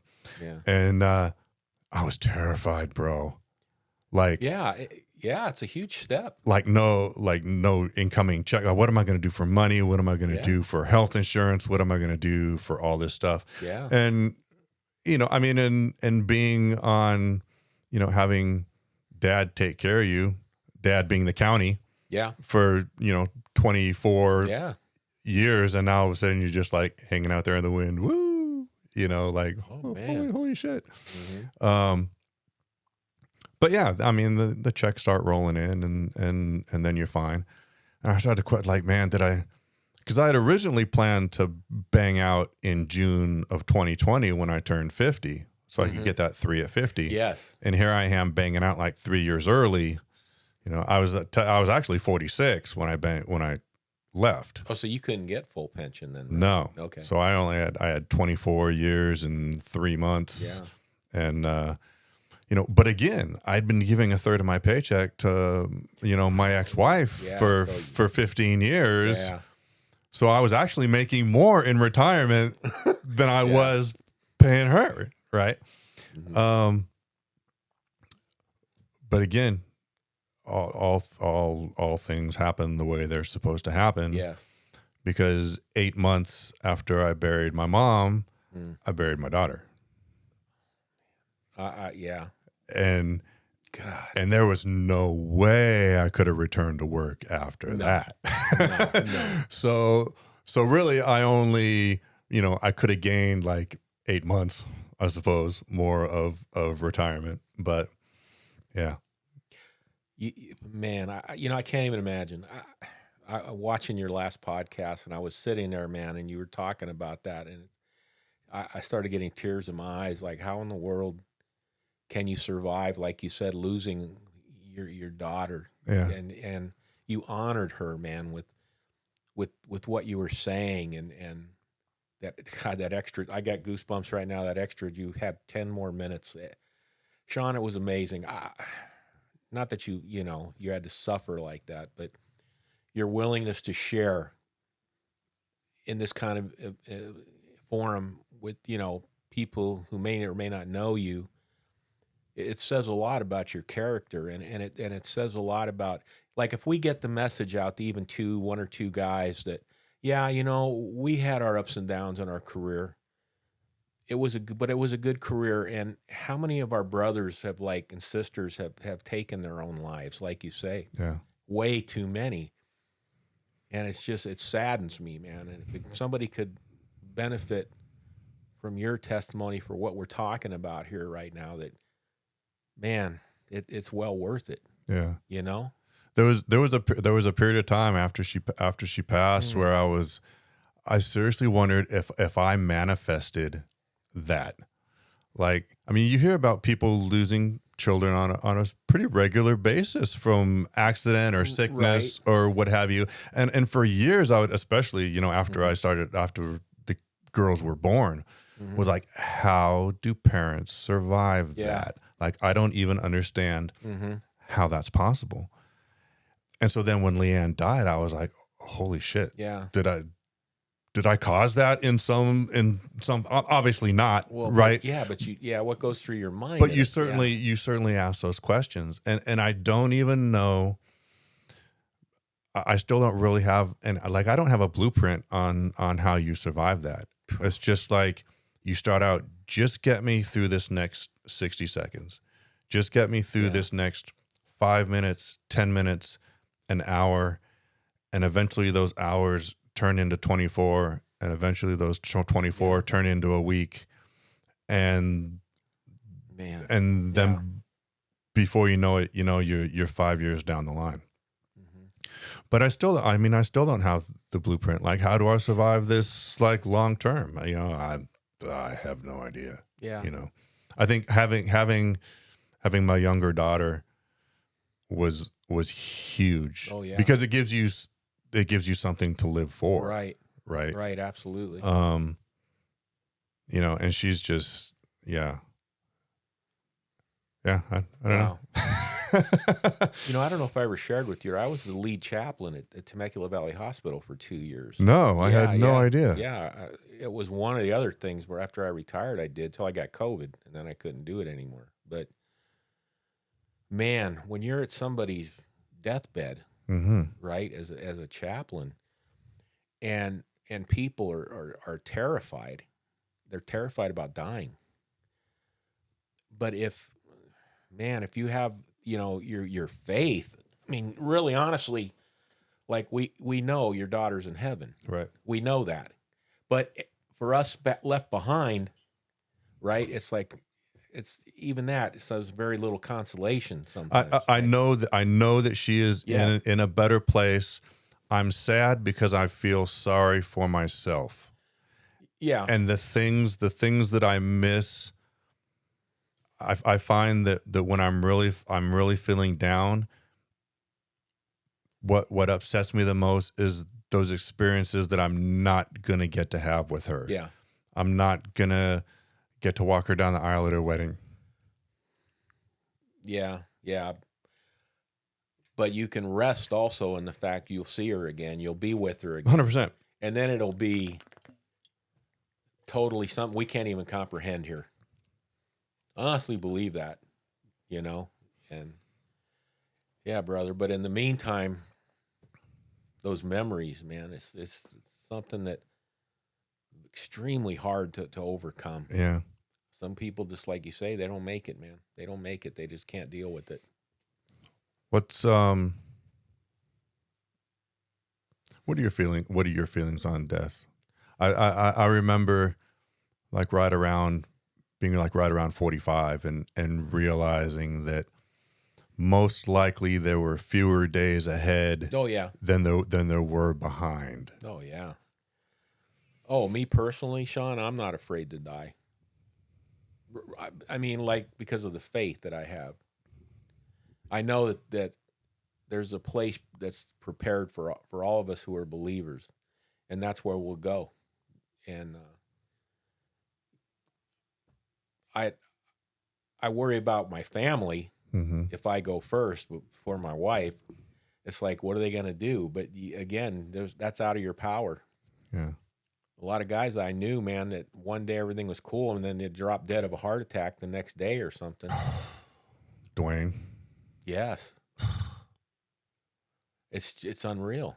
And you don't know it's coming, but it's not our timing, right? Yeah. So yeah. Yeah, man. I'm not afraid of death. I'm afraid of pain. Like physical, like physical pain. Like if I can just go in my sleep, or just get smacked by a bus, so I don't feel anything. Yeah. Then I'm good. Mm-hmm. But I look at my dad, who's been bedridden now for a little over 2 years with strokes. Yeah. See. And I've had that conversation with him, and he said, it's a pretty shitty way to end a life. It is. Yeah. I think that's what I fear more than anything. Yeah, I kind of don't blame you for that one. Yeah. That's got to be tough where you can't control anything or you need 24-hour care. Yeah. Yeah. I have an answer there, man. Yeah. That's tough. What do you think about the resurrection? Oh, definitely true. Like physically, happen 100%. I believe whatever the Bible says as far as the resurrection goes. Christ was crucified, died, and on the third day he rose again. And if we don't believe that, we might as well pack up and take our faith home. Yeah. I haven't quite come to a decision yet on whether it's metaphor or whether it actually physically happened. Mm-hmm. I think my jury is still a little bit out on that. But I think the point of the resurrection that sticks with me is that regardless of whether it physically happened, whether the miracle took place, mm-hmm. is that we can live a resurrected life, that we can leave our old life behind. We can leave the garbage of our past behind, mm-hmm. and move forward with Christ in the future, and that's I guess that's the part that sticks with me. Well, I can see what you're saying. I honestly believe, though, it happened, and if Christ wasn't resurrected, then again our faith is worthless, because then we won't have eternal life. Mm-hmm. Because if Christ didn't rise for us, then there was no sacrifice. Then it's all for nothing. So, yeah, talk to your pastor at church and get your head straight. Well, kind of what I meant, but yeah, because honestly, brother, that's the whole basis of Christianity. Yeah, that's part of the thing you have to believe that Christ died, Christ rose again.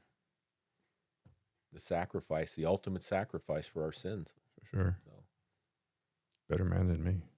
Yeah. Yeah. That was a lot of the issues I had to tell people on their deathbed at the hospital. You know, they were afraid. I said, hey, you know what? Are you a believer? Do you believe in Jesus Christ? Well, yeah. Well, you got nothing to worry about, man. Your family, of course, they're going to be devastated. Sure. But you're on your way, man. You're on your way. You're about to level up. Yeah, that's it. You're about to go to paradise, man. Yeah, man. Go to heaven. Yeah. And I think that's what has to like keep us going sometimes, right? You know, gosh, Sean, with the stuff we've been through in our lives, it's like, how else could you get through it if it wasn't for your faith? Because we can't do it ourselves. There's no way. Yeah. There's no way. But if you have, you know, the faith, the spirit, and yeah, it makes life a lot easier. Not painless, right? But easier. Yeah. I think. What fucks with you? Like what? Like regrets, or what like sticks in your, what kind of sticks in your brain? Not spending enough time with my family throughout the years. I mean, a lot of it I couldn't help. Sure. But there were times too where I was stupid. I could have spent more time with my wife and children, but I wanted to go out drinking with the boys, or I wanted to, you know, go play cards with the boys, and family, gosh, as you know, just so important. If anything, I regret that. Yeah, that main thing, just not spending enough time with my wife and family. Yeah. I think the stuff that sticks with me is I never regret things that I did. I regret the things that I didn't do. Mm-hmm. And by that I mean the times that I didn't step up.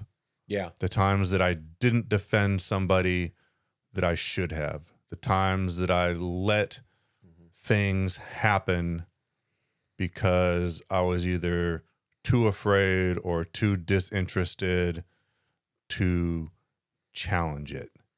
And those are the things that come back to me the most. And there's a couple like very specific incidents like yeah, you know, you really kind of fucked up there. Yeah. And trying to let go of that. And that's kind of comes back to the resurrection and leading that resurrected life and letting go of some of those things where we weren't perfect and learning to accept those things. Yeah, I think we could be very hard on ourselves at times. Oh, for those sure. kinds of things. Yeah. You know? Yeah. I feel guilty about shit I did when I was 5 years old, man.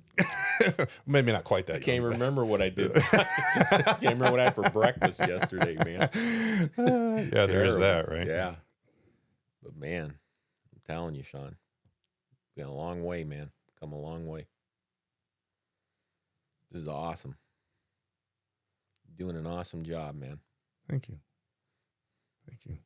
And when you make it big, just don't forget about me. Oh, absolutely not. All right. No. And this better not be your first time here. Oh, please. So if anytime you'd want to have me back. But after today, I'm not bringing this dude back. Yeah. What else is on your mind? You know, and I just wanted to say that, you know, is that I hope that anybody that's listening to this realizes, my God, man, I'm so grateful to the San Diego County Sheriff's Department for a career, for the people I met, for the great people that I worked with. And it's like, I know sometimes, like, there's a few examples I gave that weren't great, right, of what happens and what we go through. But, man, I am not ungrateful. I thank them for giving me a great career. And I don't want to seem like sour grapes on anything, because I am not. Totally blessed. I mean, they gave me a great career, a good pension, and a lot of good friends, man, that I met, you know, like yourself, Sean. I mean, I'm better off for it. The amount of people, gosh, good people that I still keep in contact with. And, Sure. You know, it'll text you once in a while. Hey, Grandpa, how you doing? Stuff like that. It's just fantastic. Speaking of which, I was talking to Jimmy today. Jimmy. And he said, tell Father Flanagan that I love him. Oh man, I was gonna say last Saturday we had to put our 16-year-old Shih Tzu down. He was too sick, and he stopped eating. And I only say this because, gosh, that was one of the most brutal things that I've ever had to do. Sure. I kid you not. That dog was everything to me, But I posted it on Facebook. Mm-hmm.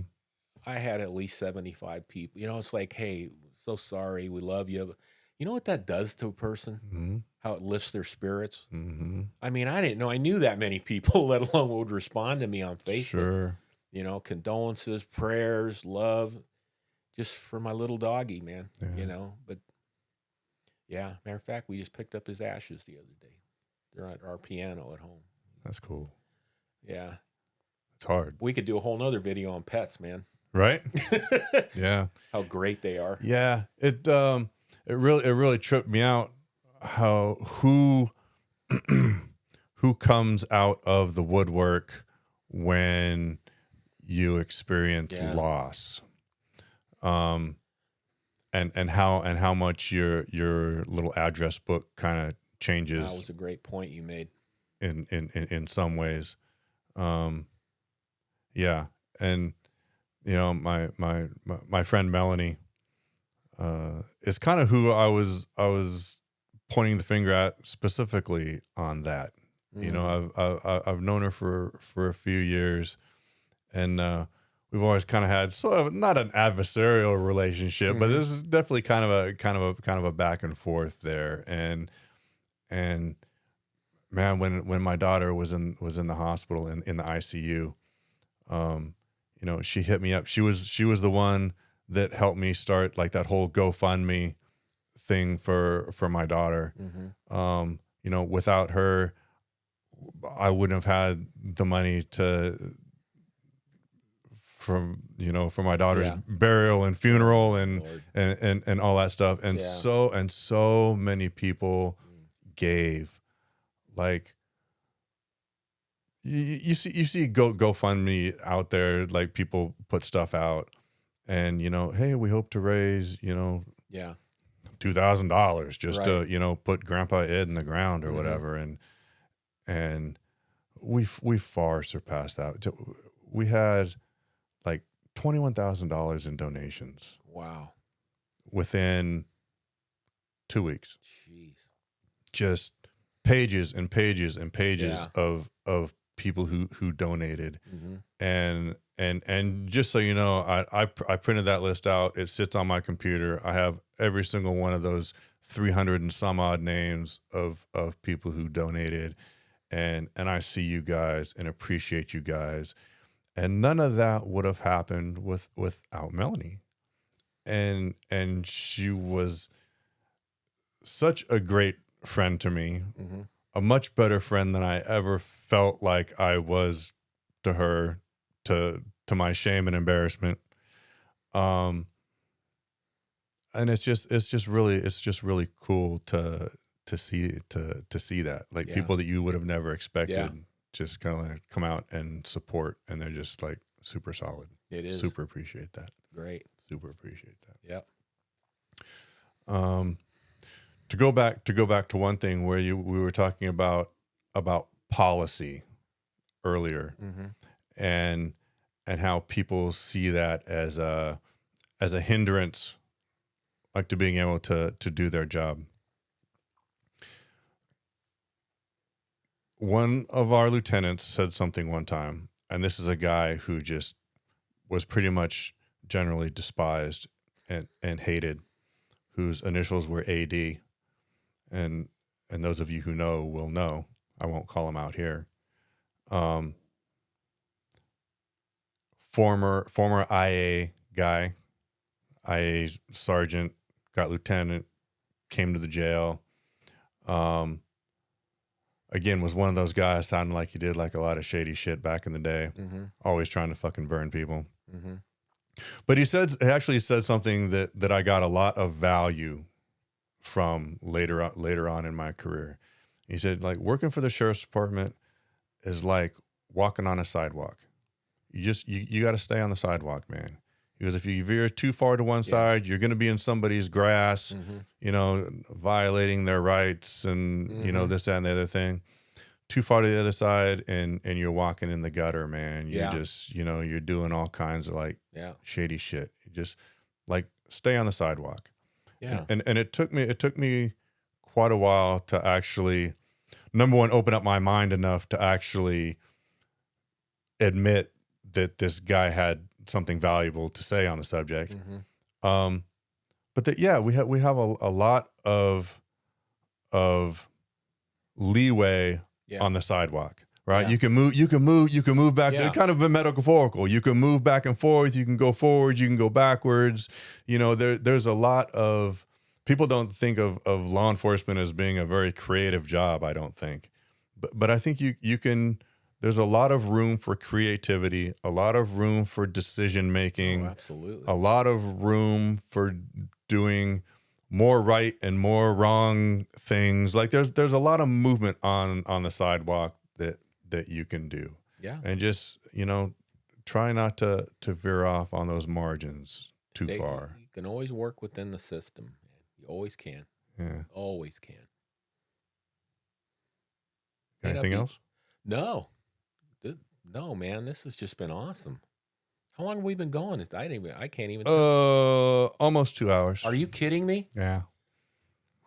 Man, wait till you get my bill for this. It's going to be awesome. One Bud Light. Okay. No, in all seriousness, Sean, it's just been awesome to see you again, man. Just to converse with you and break bread with you. And, oh, man, it's good to see you, brother. Good to see it you, really man. is. It's been too long. Way too So long. now we live in we've always lived in the same town. So yeah, we need to start hanging out. You need theme music for your blog, though, man. Some kind of theme music. That's, you know, I keep trying to find like some. You have to pay for that, though, right? Isn't that the part? Depends on where you go. Yeah, I've been trying to find some cover now, police radio kind of 12 stuff. Yeah, right. 1 out of 12. 1 out of 12. Yeah, I'll probably get like a copyright infringement on that now. That you would. Thanks, Dave. Yeah, the last don't use that. The last 30 seconds of the podcast, you get me a I'm sorry, fucking copyright infringement. Edit it out, brother. No, we're not editing it out. We're not nothing. I keep forgetting YouTube strikes. I keep forgetting about that. Yeah. Thanks for coming, man. I appreciate you. Hey, brother. Thanks for having me, man. I love you much. Love you. Hope we can see you again. Absolutely. All right, brother. All right, everybody. See ya. Peace. Peace.